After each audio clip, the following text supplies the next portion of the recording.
విష్ణు విష్ణువని శరణనమో మనసా విష్ణు విష్ణువని శరణనమో మనసా. భూమిపై జీవరాశులు సుభిక్షంగా మనగలుగుతున్నారంటే అందుకు కారణం కేవలం సూర్యభగవానుడే. ఈ కారణంగానే భానుడిని కనిపించే దేవుడు అని అంటారు. హిందూ సాంప్రదాయం ప్రకారం సూర్యారాధనకు ఎంతో విశిష్టత ఉంది. ముఖ్యంగా భక్తులు సూర్య జయంతి రోజు ఎక్కువగా సూర్యభగవాను పూజిస్తారు. మాఘమాస శుక్లపక్షం సప్తమి తిథి నాడు ఈ పర్వదినం వస్తుంది. దీన్ని రథ సప్తమి అని అంటారు. సూర్యుడు 7 గుర్రాలపై రథంపై దక్షిణాయనం ముగించి పూర్వోత్తర దిశగా ప్రయాణం సాగిస్తాడని భక్తులు విశ్వసిస్తారు. అది ఈ రోజు నుంచే ప్రారంభమవుతుంది. మాఘ సప్తమి నుంచి రానున్న 6 మాసాలు ఉత్తరాయణ పుణ్యకాలంగా పరిగణిస్తారు.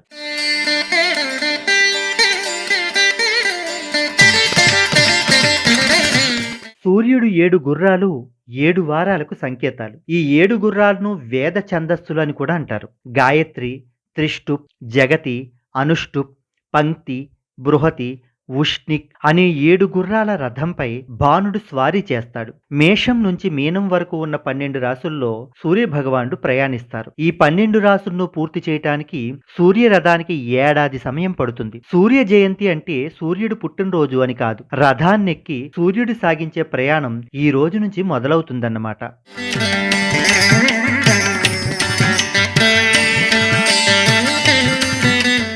విశ్వం ఒక వృత్తంలా భావిస్తే దానికి 360 డిగ్రీలు ఉంటాయని గణిత శాస్త్రం చెబుతుంది. సూర్యుడు రోజుకు 1 డిగ్రీ చొప్పున సంచరిస్తూ 360 రోజుల్లో ఒక వృత్తాన్ని పూర్తి చేస్తాడు. అంటే ఒక సంవత్సరం.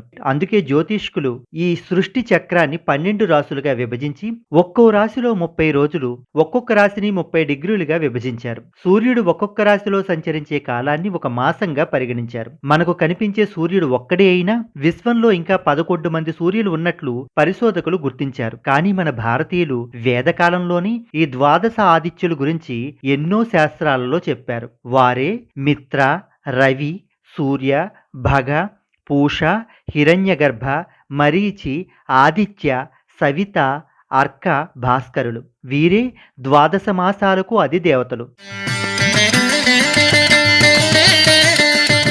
వీటి కారణంగానే 12 రాశులు ఏర్పడ్డాయి. సూర్యుడు ఒక్కొక్క మాసంలో ఒక్కొక్క రాశిలో సంచరిస్తాడు. మాఘమాసంలో అర్కనామంతో సంచరిస్తాడు.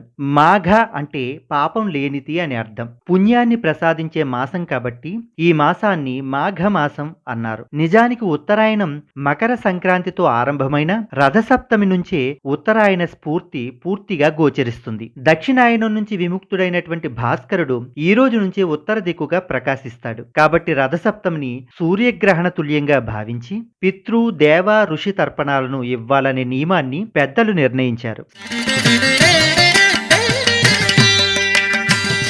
సౌర కుటుంబంలో అన్ని ప్రాణులకు సూర్యుడే ఆత్మ కాబట్టి సూర్యోపాసన చేస్తే రుణ, రోగ, శత్రు బాధలు నశిస్తాయి. మన మంత్రపుష్పాలలో ఒకటిగా పేర్కొనే యోపాం పుష్పం వేద పుష్పవాన్ ప్రజావాన్ పశుమాన్ భవతి అనే వాక్యాలు దీనికి సంబంధించినవి. సూర్యారాధన చేసేవాడు పుష్పవంతుడు, సంతానవంతుడు, పశు సంపద, సమృద్ధివంతుడు అవుతాడు అని వేదంలో చెప్పబడి ఉంది. సూర్యకాంతిలోని కిరణాల ప్రభావం వల్లే శరీరానికి సహజ సిద్ధంగా విటమిన్ డి లభిస్తుంది. సూర్యకిరణాలు శరీరంపై తప్పక ప్రసరించాలి. అందుకే వైదిక వాంగ్మయం సంధ్యావందనం, సూర్య నమస్కారాలు, అర్ఘ్యప్రదానం మొదలైనటువంటి ప్రక్రియల్ని ప్రవేశపెట్టింది.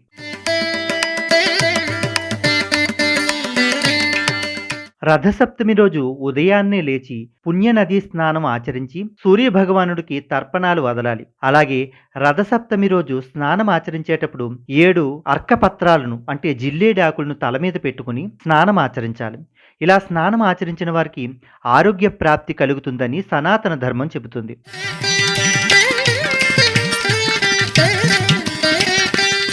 రథసప్తమి రోజు బెల్లంతో పరమాన్నాన్ని చేసి దాన్ని జిల్లేడు ఆకుల్లో పెట్టి ఆ పరమాన్నాన్ని సూర్యునికి నైవేద్యంగా పెట్టి సూర్య భగవాన్ని అష్టోత్తర శతనామావళితో సూర్యారాధన చేయాలి. ఇలా సూర్యారాధన చేసి సూర్యునికి నైవేద్యంగా పెట్టినటువంటి ప్రసాదాన్ని స్వీకరించిన వారికి అనారోగ్యాలు తొలగి సూర్య భగవాన్ని అనుగ్రహం చేత విజయాలు కలుగుతాయి. రథసప్తమి రోజు సూర్యాష్టకం, ఆదిత్య హృదయం వంటివి పారాయణం చేసిన వారికి సకల శుభాలు కలుగుతాయి.